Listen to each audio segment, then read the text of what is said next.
تو یہ تمام چیزیں اگر رسول کسی کے لیے کہہ دے یا علی انت و شیعتک هم الفائزون، اے علی آپ اور آپ کے شیعہ کامیاب ہیں، تو یہ اپنی مرضی سے نہیں بلکہ خدا کی مرضی سے، خدا کے اگر علی کہہ دے یا علی حبک تقوی والایمان و بغضک کفر و نفاق، اے علی آپ کی محبت تقوی اور ایمان ہے اور آپ کا بغض نفاق اور حسد ہے، تو یہ علی جو ہے علی کے لیے رسول اگر کہہ دے تو یہ اپنے طرف سے نہیں کہہ رہے بلکہ اللہ کی جانب سے کہہ رہے. اور اگر علی کے لیے رسول کہہ دے کہ انا مدینۃ العلم وعلی بابها فمن اراد المدینۃ فلیاتها من بابها، اے علی اے لوگوں میں شہر علم ہوں اور علی اس کے دروازہ ہے، جو بھی شہر علم میں داخل ہونا چاہتا ہے اسے چاہیے کہ وہ دروازے سے ہو کر آئے. تو یہ علی کے بھائی رسول اپنی مرضی سے نہیں کہہ رہے ہیں بلکہ اللہ کا حکم ہوا ہے کہ لوگوں تک یہ پہنچاؤ، یہ لوگوں تک یہ پیغام پہنچاؤ کہ یہ اللہ کہلوا رہا ہے. اگر کسی کو شہر علم میں داخل ہونا ہے تو اسے چاہیے کہ وہ دروازے سے ہو کر آئے، ورنہ اگر دروازے سے نہیں ہو کر آؤ گے، کسی دیوار یا کسی اور جگہ سے آؤ گے تو تمہیں کوئی اچھا انسان نہیں سمجھے گا. اگر سامنے والا اگر سمجھے گا بھی تو کم سے کم آپ کو یا کسی کو چور یا ڈاکو ہی سمجھے گا، کیونکہ شریف لوگوں کا جو ہے دروازے سے آنا ہے. اگر کوئی دروازے سے الگ ہو کے آئے تو یہ سمجھ لو کہ وہ چور یا ڈاکو ہو سکتا ہے، ایک شریف انسان نہیں ہو سکتا ہے. صلوات پڑھے محمد.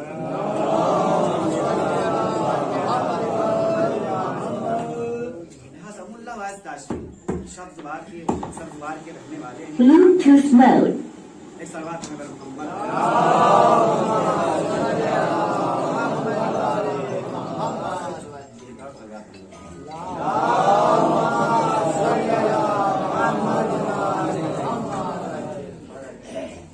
ملا وائس کاشفی سبزوار کے رہنے والے ہیں. ایران کا ایک شہر ہے سبزوار, جہاں کے وہ رہنے والے ہیں اور ان کی عمر بتائی جاتی ہے کہ 13-14 سال کے ہیں, اور اتنا ان کے پاس علم تھا اور ان کی خطابت جو ہے بہت ہی زیادہ مشہور ہے ایران کے اشہر. اور جب یہ خطاب کرتے تھے, جب یہ تقریر کرتے تھے, جب یہ تقریر اور مجالس کرتے تھے تو دور دور سے آتے تھے کو سننے. اتفاق یہ ہوا کہ ایک مرتبہ یہ سبزوار میں تقریر کرنے کے لیے کھڑے ہوئے اور علی کا ایک بہت ہی زیادہ چاہنے والا تھا, علی کا ایک بہت ہی زیادہ محب تھا. اس نے جب سنا کہ ملا وائس کاشفی بہت ہی بڑے خطیب ہیں, بہت ہی اچھے خطیب ہیں, اور آج وہ سبزوار میں تقریر کر رہے ہیں, مجلس پڑھ رہے ہیں اور رسول اکرم کی فضیلت بیان کر رہے ہیں, تو اس نے سنا اور سننے کے بعد اپنا عصا لیا. عصا لینے کے بعد مجلس کے بیچ میں آ کے بیٹھ گیا, مجلس کے بیچ میں آ کے بیٹھ گیا. اور بیٹھنے کے بعد اب وہ ملا وائس کاشفی سبزوار میں تقریر کرنے کے لیے ممبر پہ گئے, اور ممبر پہ جانے کے بعد رسول اکرم کی فضیلت کو بیان کرنے لگے. کہنے لگے کہ رسول وہ ہیں کہ اگر اشارہ کر دے تو درخت جھک کے سلام کرنے لگے. رسول وہ ہے اگر اشارہ کر دے تو پہاڑ راستہ دے دے. رسول وہ ہے کہ اگر اشارہ کر دے تو چاند کے 2 ٹکڑے ہو جائیں. رسول اشارہ کر دے یا رسول اپنا لعاب دہن سوکھے ہوئے کنویں میں ڈال دے تو سوکھے ہوئے کنویں میں پانی آ جائے, اور وہ پانی اتنا میٹھا ہو کہ جب کوئی پینے والا پیے تو کہے آج تک میں نے ایسا پانی نہیں پیا تھا. رسول یہ ہے, رسول وہ ہے. رسول تمام فضیلتوں کو بیان کرنے کے بعد اب جب یہ فضیلتیں بیان کرتے کرتے ایک مرتبہ جوش میں آ کے ملا وائس کاشفی کہتے ہیں کہ رسول وہ ہے کہ جن کی پوری زندگی میں جبرائیل فرشتہ 12,000 مرتبہ آیا, جن کی پوری زندگی میں جبرائیل فرشتہ 12,000 مرتبہ آیا. اب جب وہ مومن شخص جو وہاں پہ بیٹھا ہوا تھا وہ فوراً کھڑا ہوا, اور کھڑا ہونے کے بعد ایک چھوٹا سا سوال کرتا ہے, کہتا اے ملا وائس کاشفی اگر گرہ نہ گزرے تو میں آپ سے ایک سوال کرنا چاہتا ہوں. ملا وائس کاشفی پڑھے لکھے تھے, اچھے تھے, سادے انسان تھے, اور دیکھیے جواب دینے کے لیے اگر جواب دینا چاہتے ہیں کسی کو اچھے طریقے سے, پڑھے لکھے ہیں, تو ضروری ہے کہ تھوڑا صبر کریں. صبر کے بعد آپ کو جواب خود بخود اللہ کی طرف سے عطا ہوگا. لیکن اگر غصہ آیا تو آپ جو پڑھے ہیں وہ بھول جائیں گے اور جواب بھی نہیں دے پائیں گے, اور وہاں زمین بھی ہو جائے گی. سلام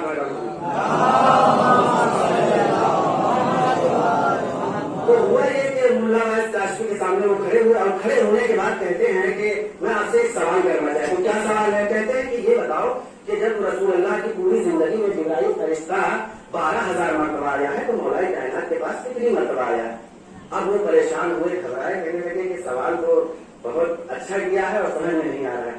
اب وہ گھبرانے کے بعد دائیں دیکھتے ہیں, بائیں دیکھتے ہیں, سامنے دیکھتے ہیں. ایک مرتبہ پڑھے لکھے تھے, سوچتے ہیں اور مدد مانگتے ہیں علی سے, مدد مانگتے ہیں علی سے, اے علی ہم آپ کے ممبر پہ ہیں, ہماری مدد کریے. جیسے اتنا سوچا اور کہا, فوراً رسول اکرم حضرت محمد مصطفیٰ صلی اللہ علیہ کی حدیث مبارک نے دونوں بازوؤں کو تھام کے کہا ہے ملا وائس کاشفی تم جواب کیوں نہیں دیتے؟ کیا تم نے اس حدیث کو فراموش کر دیا یا تم نے پڑھا اور تم بھول گئے؟ انا مدینۃ العلم و علی بابها فمن اراد المدینۃ فلیاتها من بابها, میں شہر علم ہوں اور علی اس کے دروازہ ہے, جو بھی شہر میں آنا چاہتا ہے اسے چاہیے کہ وہ دروازے سے ہوتا ہے. امام اللہ وائس کاشفی تم جواب کیوں نہیں دیتے؟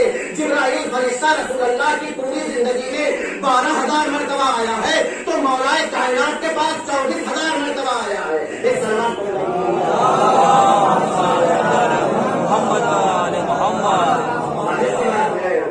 بات ہے کہ آپ جب اس امام بارگاہ میں یا کہیں مسجد میں جائیں گے تو دروازے سے ہو کر جائیں گے, اور جب واپس جائیں گے تو دروازے سے ہو کر جائیں گے.